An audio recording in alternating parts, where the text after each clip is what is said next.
video, we'll be discussing business processes and decision-making, which is covered in Chapter 2 of your textbook.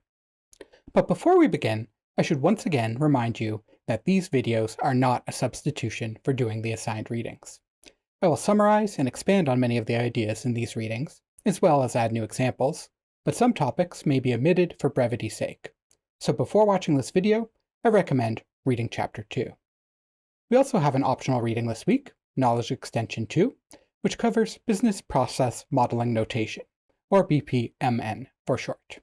We won't be using these types of diagrams in this course, nor will you be tested on them, so feel free to read this knowledge extension if you're interested, but don't feel obligated to. We also have some MyLab MIS homework for this chapter. Remember that MyLab MIS is not part of your grade, but for studying purposes, although I still highly recommend that you do them each week. So let's get into it. Imagine for a moment you're walking down Western Road here on campus and decide to stop at Barakat for lunch. For those that are not familiar, Barakat is a Lebanese restaurant with stores in London and Sarnia that is known for its shawarma and kebabs. You order your falafel bowl, you sit down to eat, and you think to yourself, how did this all get here? I don't mean how did it get from the order counter to where you're sitting now. You haven't lost your short-term memory.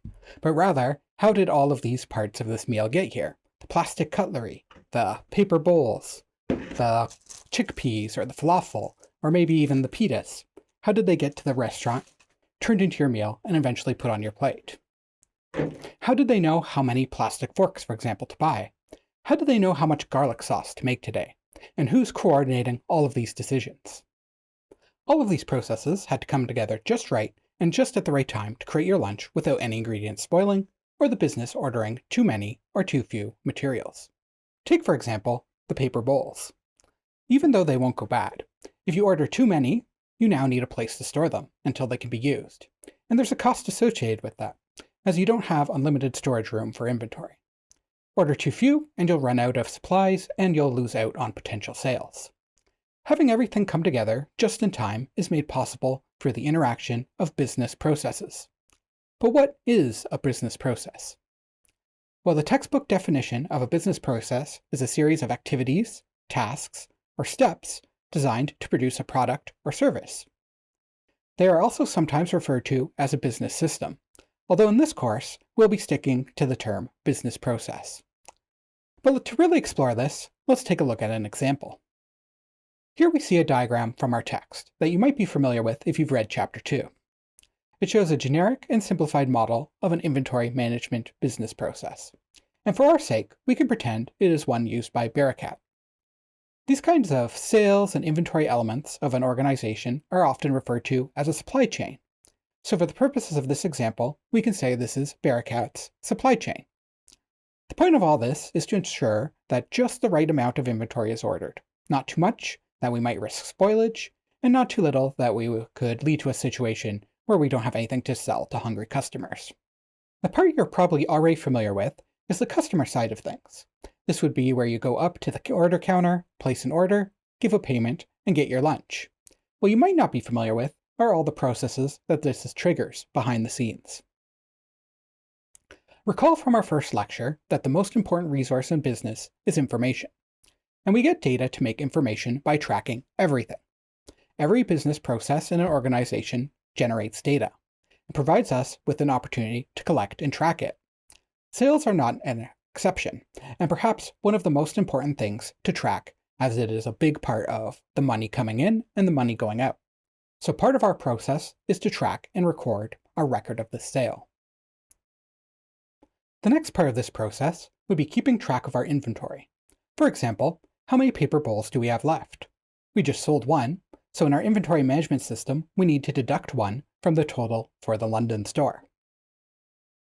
Similarly, when we receive a new shipment of paper bowls from our headquarters, we need to update our inventory and to add a new amount to our records. Now, what is the point of tracking all of this? Well, it's to provide information for making decisions. In this case, the decision we need to answer is, do we need to order more paper bowls? This business process provides the purchasing department, or perhaps just a single manager for a smaller company like Barakat, with the information they need to make the decision based on how many paper bowls we have left on inventory. If the manager feels that more bowls are needed, they can place a purchase order to purchase more bowls from our bowl supplier, and let receiving know to expect them. In some large organizations, this process might even be completely automated, with an information system placing the order automatically once stock reaches a certain low level. Once the bowls are received, or the invoice, depending on the exact details of the process, accounts payable pays the supplier, and the bowls can be shipped to the stores that need them, and the quantity on hand is updated in our database. Now, the point here is not that all businesses follow this exact process. In fact, most businesses likely have their own process customized to their particular business's needs. Rather, the point is that by following a well-developed business process, in this case, an inventory management process, a company can ensure that things that need to happen happen. That is, they happen on time and they happen when they're needed, and that the correct paper trail or data is tracked along the way. As I mentioned previously, this is a simplified model. In reality, there are more than one store. Recall that Bearcat has stores in London and Sarnia, which means that more than one inventory has to be tracked, and almost definitely more than one supplier. After all, they need more than paper bowls to run a restaurant. However, the same principles still apply at all of these stages in the business process. Furthermore, I should point out that this is just one business process for inventory management.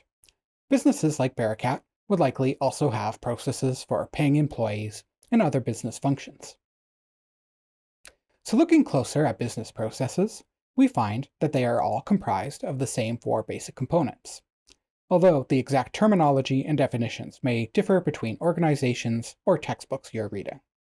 These components are activities, resources, facilities, and information. Activities transform resources or information from one type into another type by following rules and procedures. This can either be a manual process done by a person, an automated process done by a computer, or a combination of the two. An example would be a manager transforming quantity of paper bowls on hand, which is information, into a purchase order, information of a different type, and sending it to a supplier. Resources are any items of value to the business, including items that are external to the business. This can be things like cash, employees, customers, paper bowls, boxes of falafel, or even suppliers. Yes, suppliers are a resource, and this makes sense if you think about it. It takes a significant effort and time to find suppliers that are reliable, produce quality materials, and do it for a reasonable price. A good supplier has significant value for a manufacturing company. Similarly, customers are also a resource. It takes time and money to acquire a new customer. In fact, it's generally accepted that acquiring a new customer costs up to 4 to 10 times more than keeping an existing one. So it's critically important that you maintain your existing customers because they add value to your company, making them a resource. Next up is facilities. Facilities are structures used in the business process. These can be physical buildings that store or transform physical resources, like a warehouse or a factory, or they can be information systems and databases that store information. Recall that information is a resource. So facilities can be digital in addition to being physical structures. And last, but definitely not least, is information. Activities use information to determine how to transform inputs into outputs. Information is the number one resource for making good decisions for your company, and as such is a key focus of this course and information systems as a whole. As I mentioned before, all business processes create information, or at least they provide the opportunity for information to be created. Whether your company is tracking that data and transforms it into good information is a completely other matter. And before we get into that, let's do a quick exercise. Here again is the diagram for our inventory management example. I'd like you to take a moment to look at this diagram and try to divide it into the four basic components of activities, resources, facilities, and information based on the definitions we just discussed. I'll put up a timer, but as always, feel free to pause the video if you feel like you could use some more time.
Okay, we're back.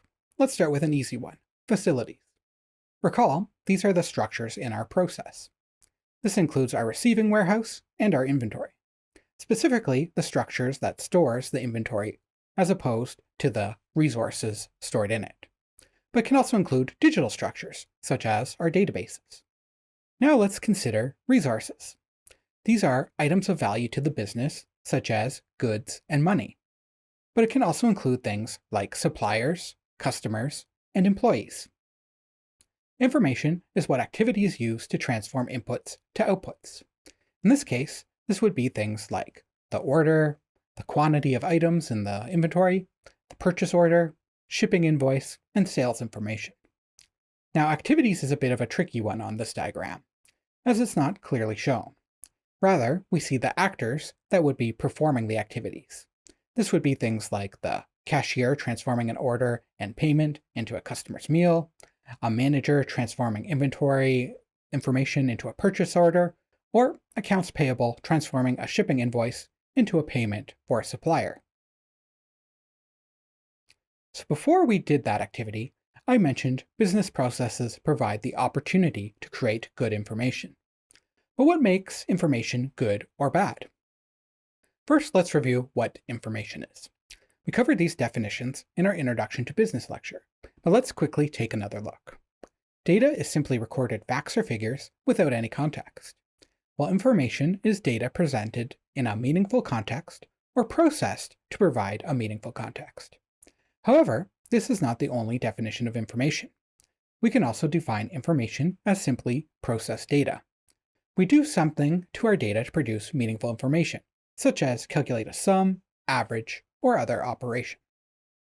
We could also simply define information as a difference that makes a difference, a term first coined by psychologist Gregory Bateson, currently shown here on the screen.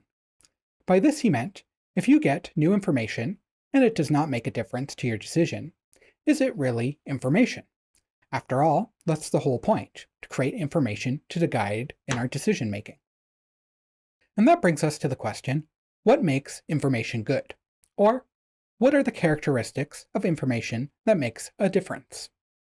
The first characteristic is accuracy, and this is somewhat obvious. If the information is false or incorrect, it will not lead us to the correct decision, or even worse, it may lead us to the wrong one. This means information must be based on correct and complete information and processed correctly. For example, if we had a daily sales record in our database as day, month, year, that is, the dates are formatted as day, month, year, and we wanted to find the total sales in December, but we incorrectly processed the dates as formatted to be month, day, year instead, we would have created information that was useless to us because it is not accurate. A similar issue could happen if the amounts were in different currencies, but we processed them in dollars, for example. The key here is to always check the results your information system is giving you, and ensure they make sense. This is also a great personal skill for your assignments. When working on an Excel sheet or the results of an SQL query in your assignment, think critically about the data you are getting back. Just because there's no error reported does not mean that the result is correct. The data could be inaccurate. The next characteristic is timeliness. For information to be useful, it needs to arrive in time to make a decision. For example, if you want to calculate how many paper bowls you need to order next month based on the numbers used in the current month, but you only have figures for a year ago, that's not going to be very useful, as the information is not timely. Next up is relevance, and there are two aspects to this. Information needs to be relevant to both context and subject. To build on the last example, if we wanted to estimate the number of paper bowls we needed for our London store, but got information of soda sales, for example, this would not be helpful, as is not relevant to the subject, which is paper bowls. Similarly, if we got a list of how much we spent on paper bowls last month for all stores, rather than just the London store, this would not be as helpful, as the number of bowls used in the London store last month is what we need to calculate what we need next month. That is, it's not relevant to the context. Information should also be just sufficient for its purpose. For example, if we wanted to know the closing stock price of TELUS on April 12, 2022, what would be more helpful? This giant table containing all of the stock values for TELUS in the last year? It's quite big. Or simply the one figure. TELUS closing price on April 12, 2022 is $33.41. I think it's pretty clear that if we just want that number, having presented like this is a lot better than getting a massive table of all the closing, opening, and average prices like that for a whole year, because we can find the information faster and aid our decision right away. Knowing what information to ignore can sometimes be just as difficult as knowing what information you need. Lastly, information must be worth its cost. If you have to spend $1,000 to learn how to save $800, in reality, you just lost $200 before even making a change or decision. Information systems cost money, not only to develop and create, but also to maintain and train employees to use. Sometimes the cost of information systems can't justify the value it brings to a company. This is why it is so important to not use technology for technology's sake and understand the value your information system brings to your business and balance that value with the cost to create and maintain it.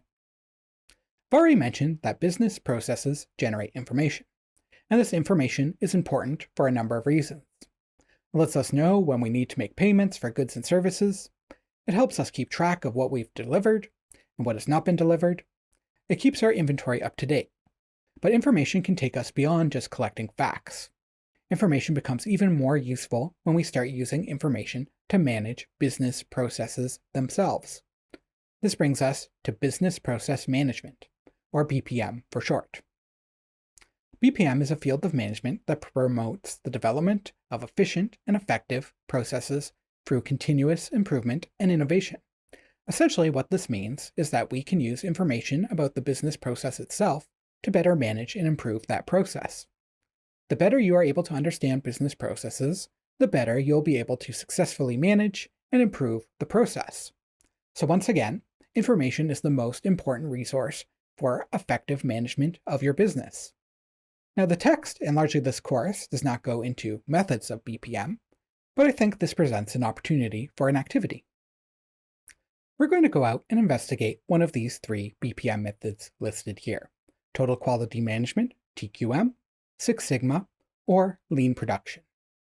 So what I'd like you to do is choose one of the following BPM methods, again, Total Quality Management, Six Sigma, or Lean Production, and use the internet, such as Google, to research a definition of the method and investigate how it works.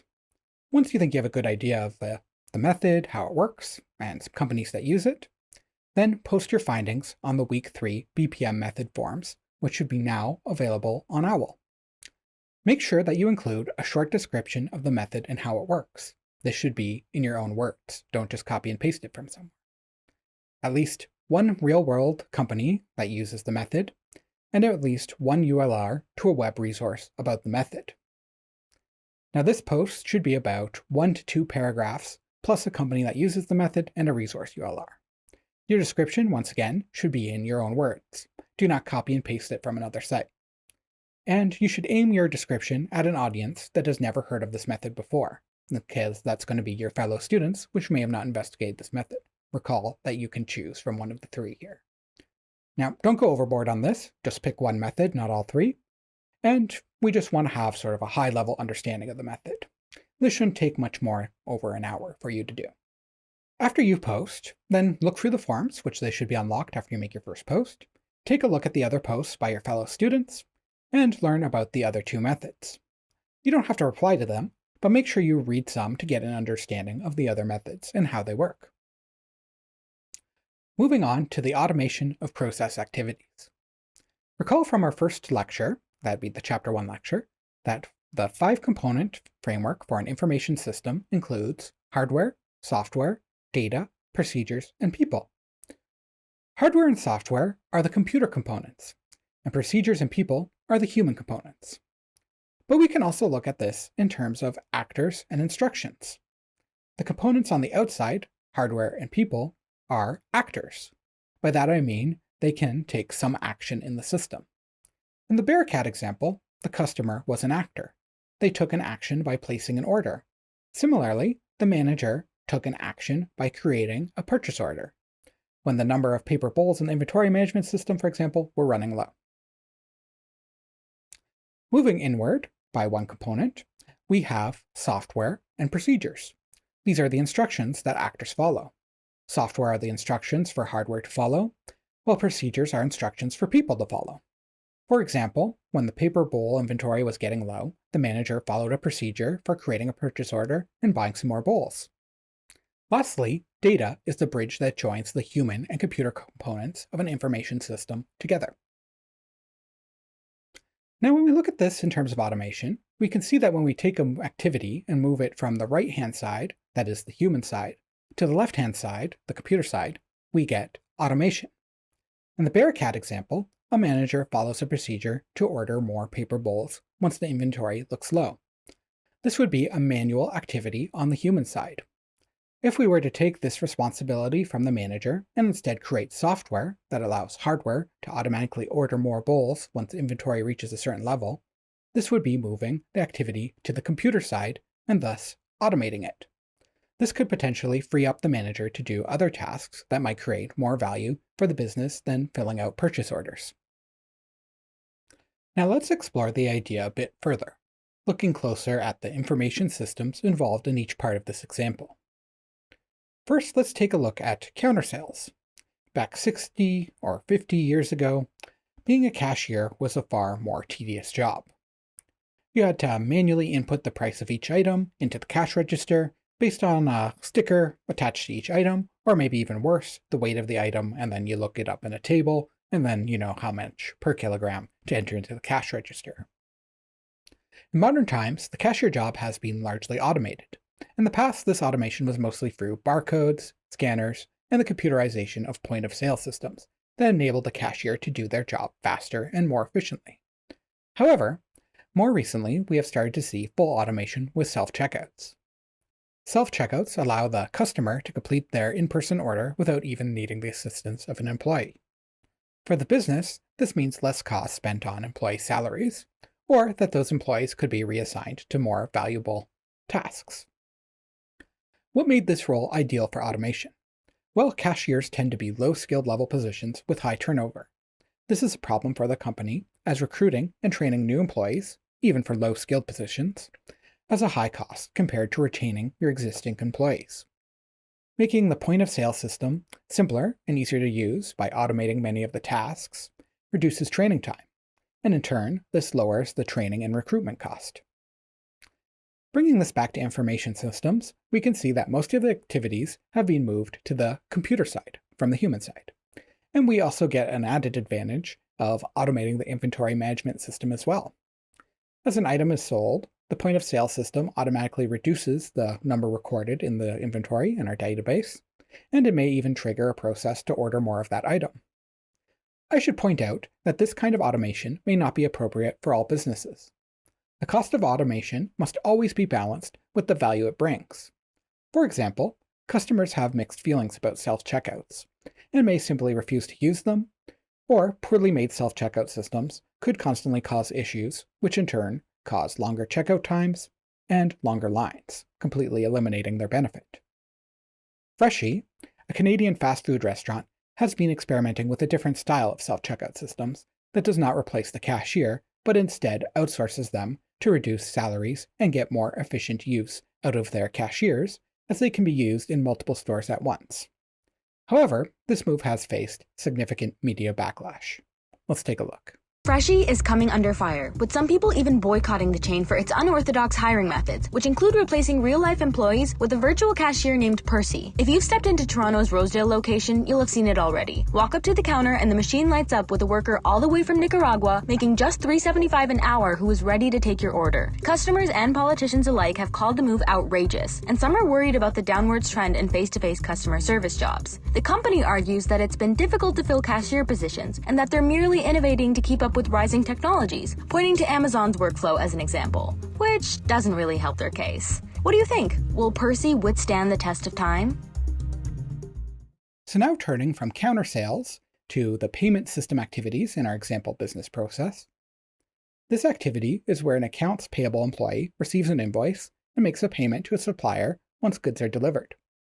This activity is a great example of one that we might want to leave as a manual process. We need a human involved to deal with exceptions, such as goods being defective, or receiving an invoice from a supplier, but no quantity actually being received in our warehouse. Creating a computerized system to account for every possible exception in this case might be more expensive and timely than leaving it as a manual process. Furthermore, we may want to have a human involved, as mistakes in this part of the process can be costly. After all, money is directly involved. Once again, look at this in terms of information systems. We can see that most of the activity is left on the human side, making this a manual process. The key again here is that automating this would likely cost more than keeping the process manual. But this is not a hard rule for payment systems in general. Companies with different needs and goals will evaluate the worth of automating an activity differently. For example, a massive retailer like Amazon almost has to have this process automated due to the sheer number of suppliers and how quickly their inventory moves. Finally, now looking at the purchasing activity, this is where a manager creates a purchase order based on the current quantity of items on hand in the inventory. This gives us a nice example of an activity that is a mix of both manual process and automation. The manager doing the purchasing uses an information system to view current inventory levels and order more products by following procedures to create a purchase order. The inventory system automates searching a large database of inventory items and automatically flags items that are low on stock. Creating a purchase order involves selecting a supplier and then using the purchase system to create a purchase order. In this case, we see a mix of automated and manual processes. Searching a large database is tedious and time-consuming, so it was automated.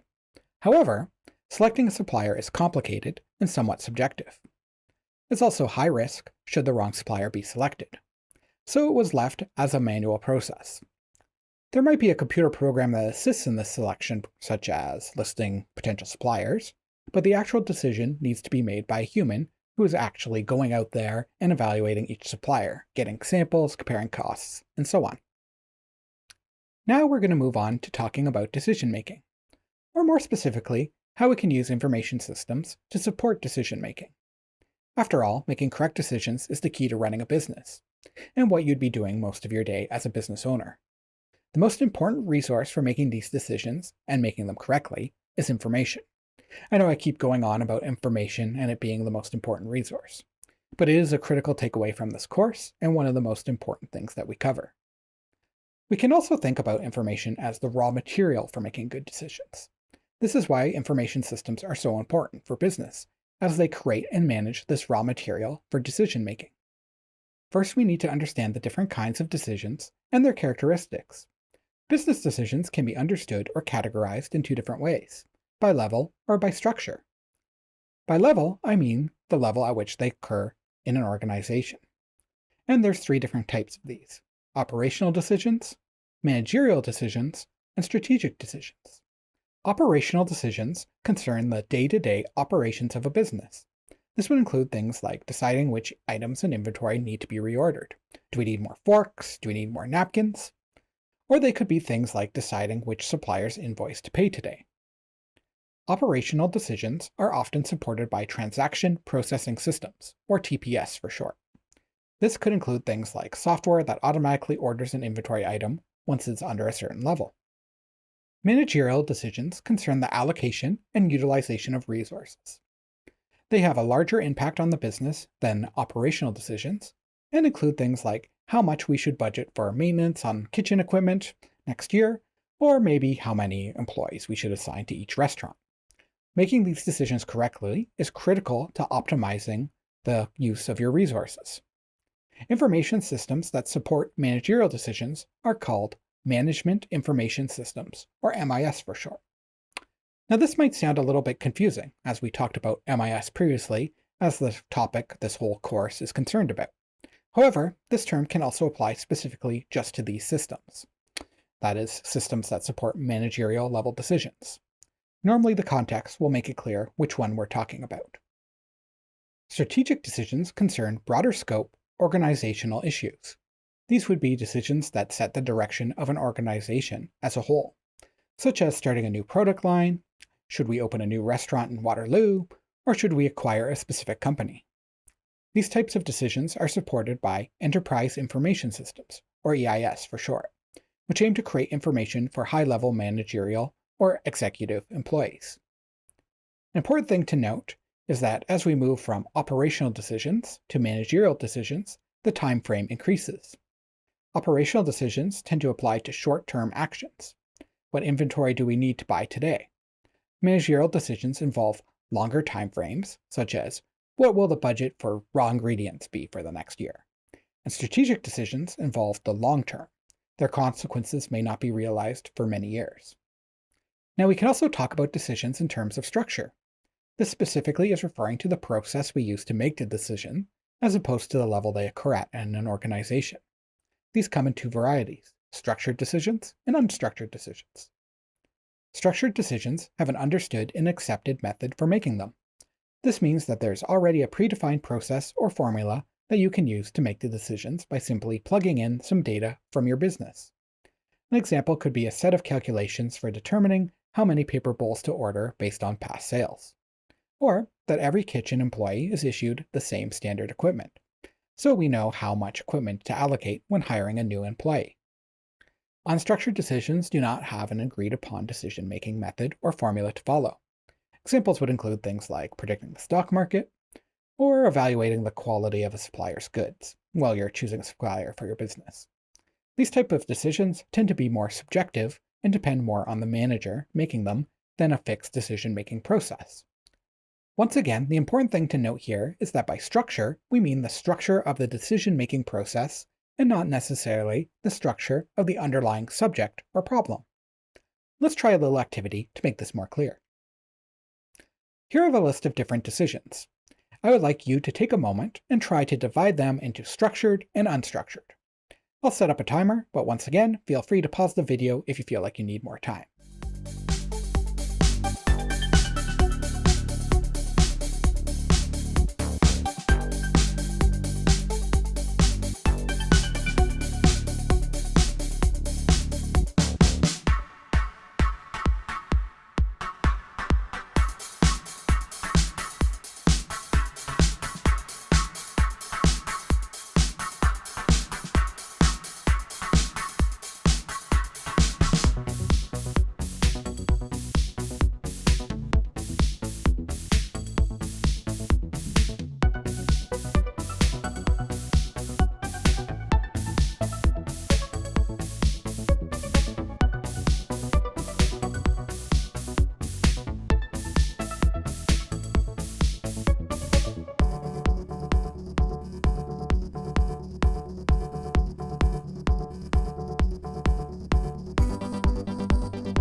And we're back. So before I give my solution, note that the answers can change a bit based on the organization and the process they are using, but generally this is where they would fall.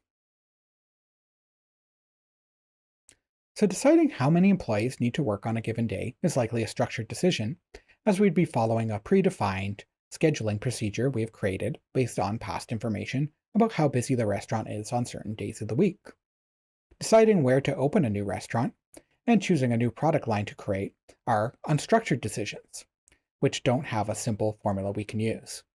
There may be formulas that would assist in this decision, such as calculating the demographics of the area you want to open the restaurant in, or finding out how many other restaurants are within 10 kilometers.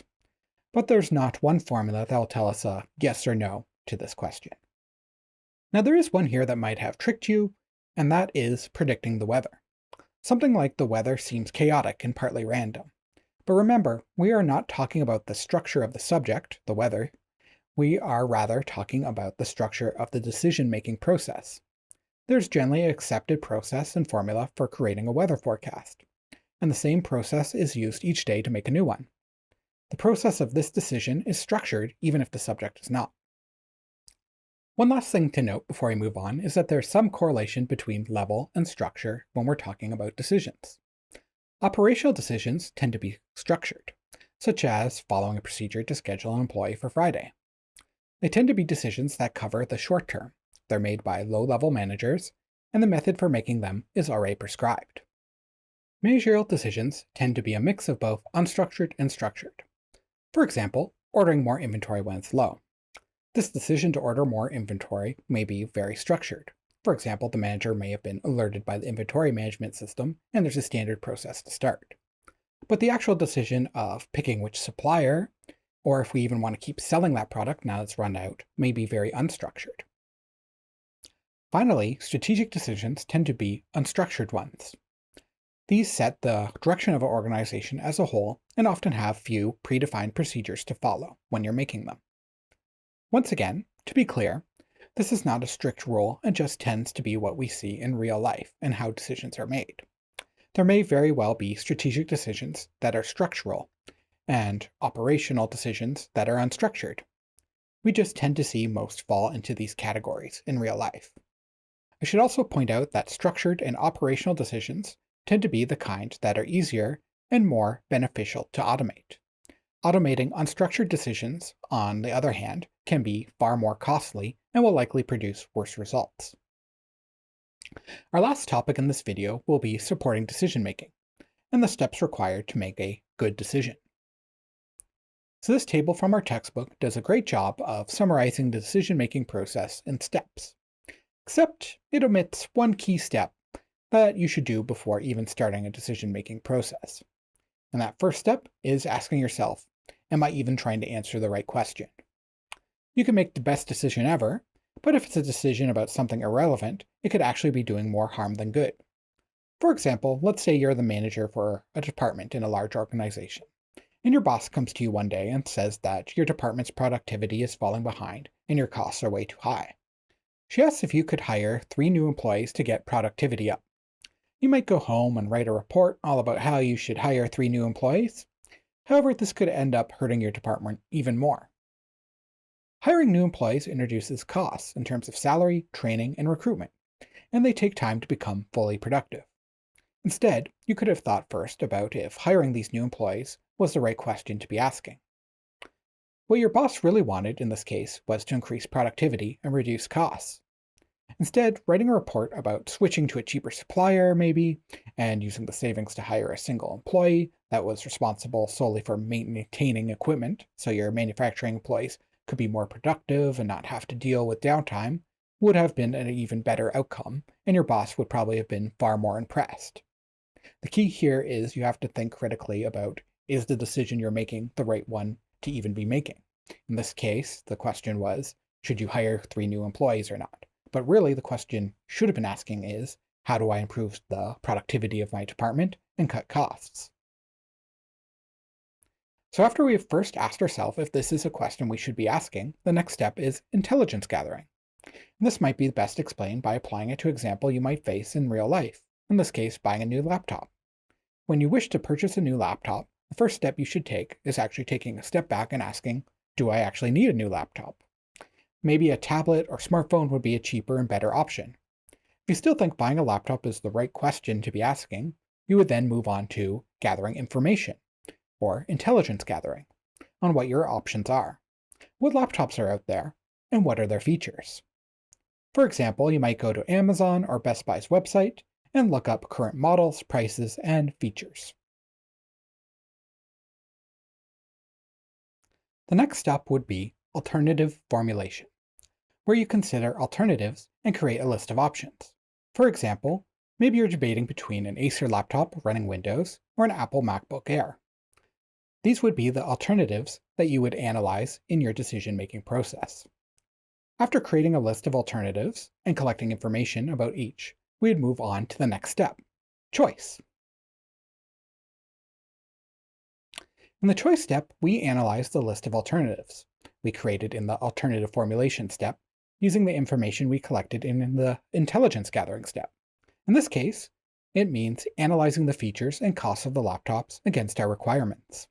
That is, why we needed the laptop in the first place. For example, Let's say we need the laptop for taking CS1032, but we know Professor Servo said that we need a laptop that runs Windows to be able to run Microsoft Access. So we select the Acer laptop instead of the MacBook. This would be our decision, but it's not the end of the decision-making process.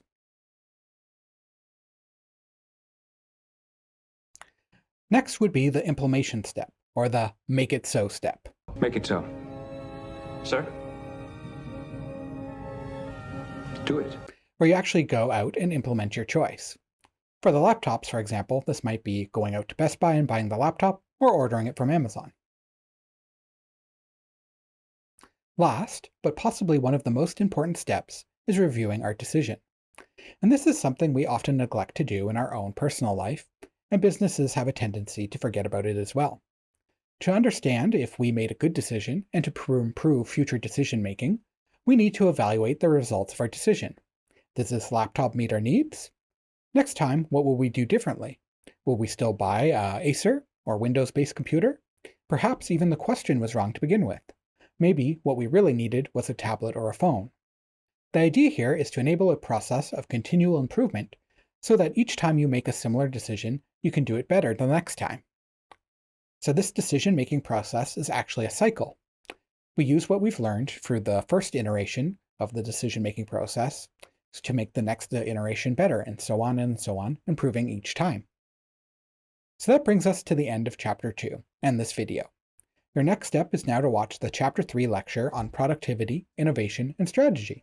So take a break, get some snacks, and then start in on the next video lecture. Thank you for watching, and have a great day.